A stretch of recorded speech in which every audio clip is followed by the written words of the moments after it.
Hello, dear friends, and welcome on our platform of wonderful English your channel to enhance your level of English the way to flows in language.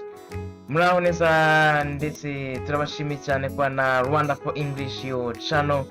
Ni channel nziza cyane rwose ifite ubumenyi bukize mu Cyongereza bugiye kugufasha gutangira kuvuga Icyongereza mu minota mike cyane, gutangira gukabya inzozi z'ururimi rwawe.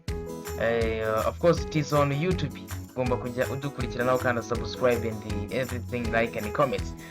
Yes, you have been asking yourself how am I going to manage to mind my business of starting speaking English perfectly?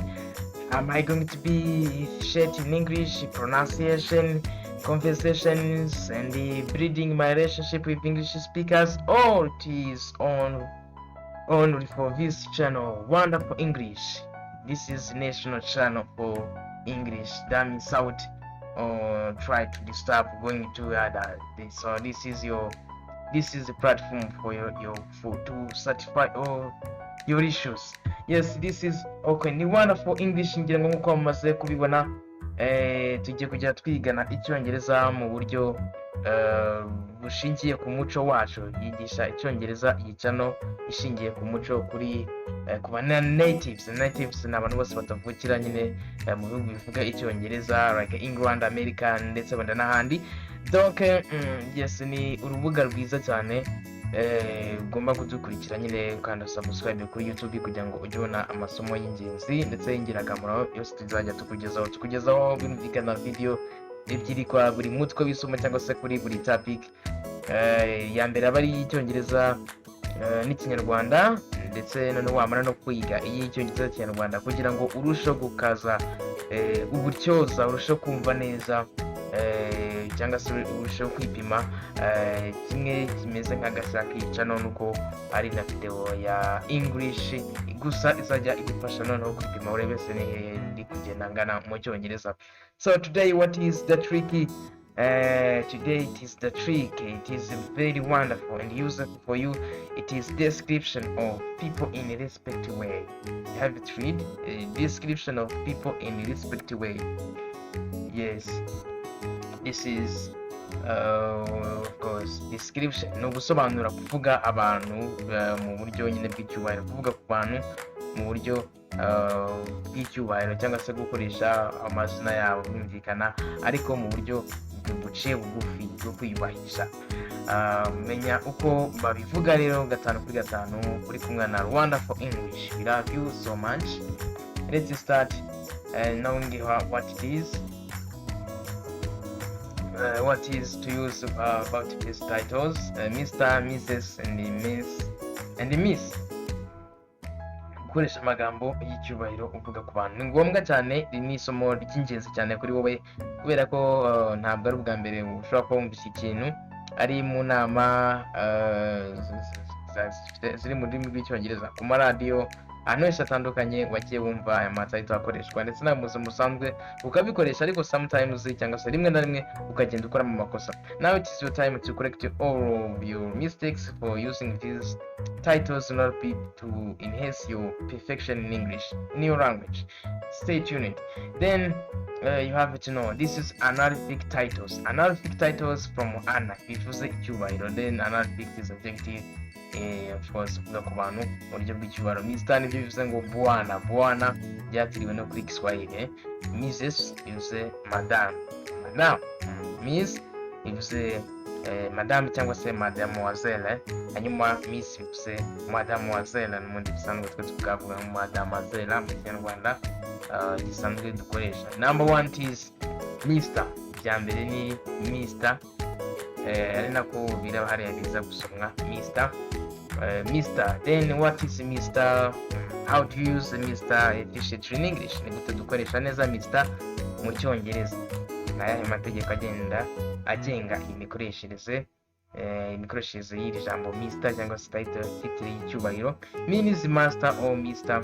or work director is used before either married or single male surnames or full names for respecting them.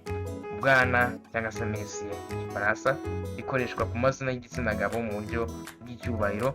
Umugabo yaba yubatse cyangwa se atubatse mu buryo bw'icyubahiro dukoresha Mr. dushaka nyine kuvuga in polite way mu buryo buciye bugufi cyangwa se bugaragaza kubaha umuntu runaka.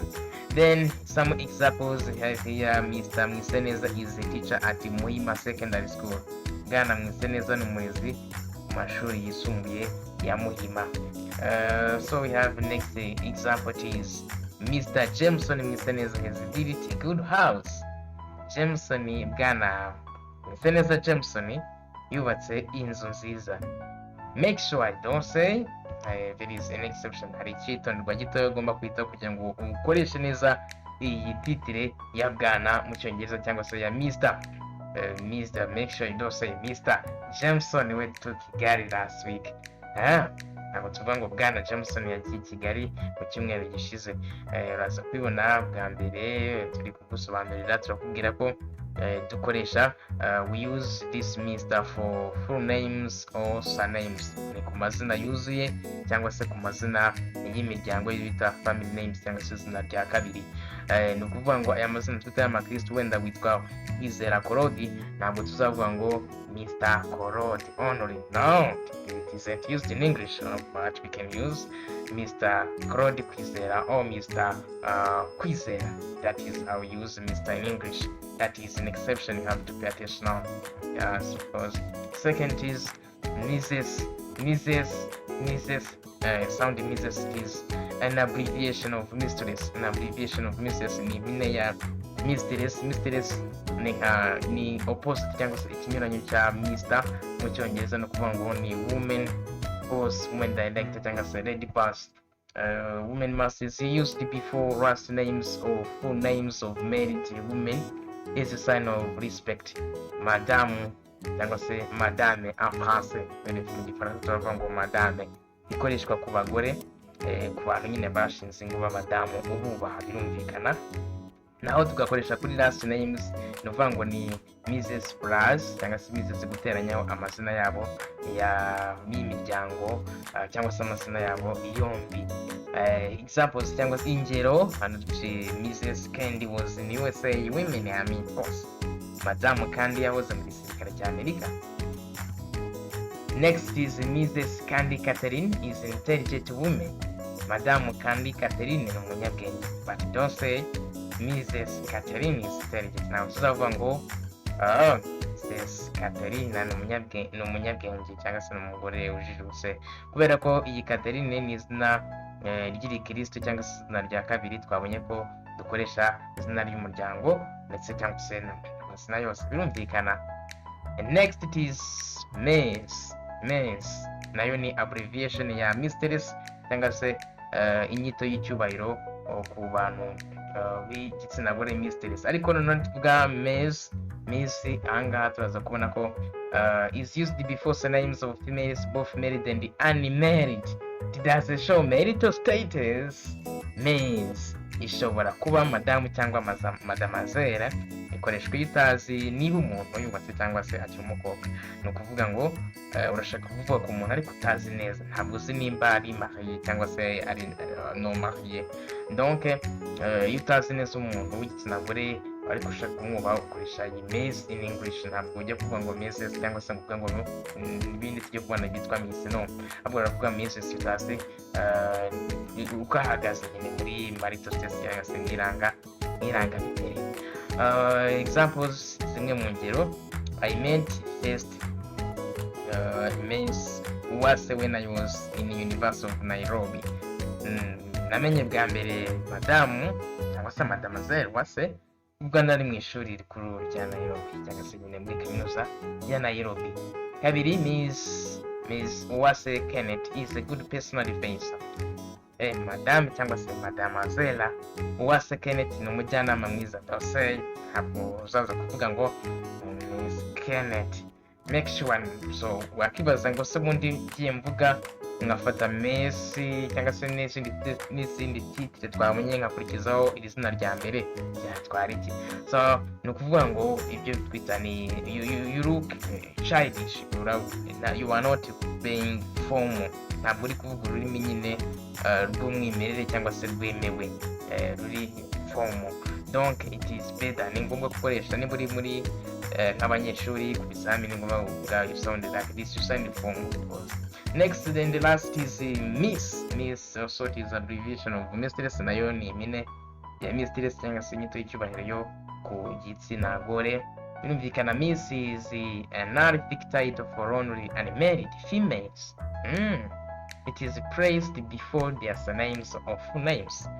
Mademoiselle cyangwa se mademoiselle, si c'est français, si ni mu gifaransa niko tuvuga mademoiselle. Naho urabona ko twanaritiye rino jambo mu kinyarwanda ni inyito y'icyubahiro ikoreshwa ku mazina y'abakobwa, ni ukuvuga ngo ni abadamu bose batari bashaka cyangwa se badafite ingo.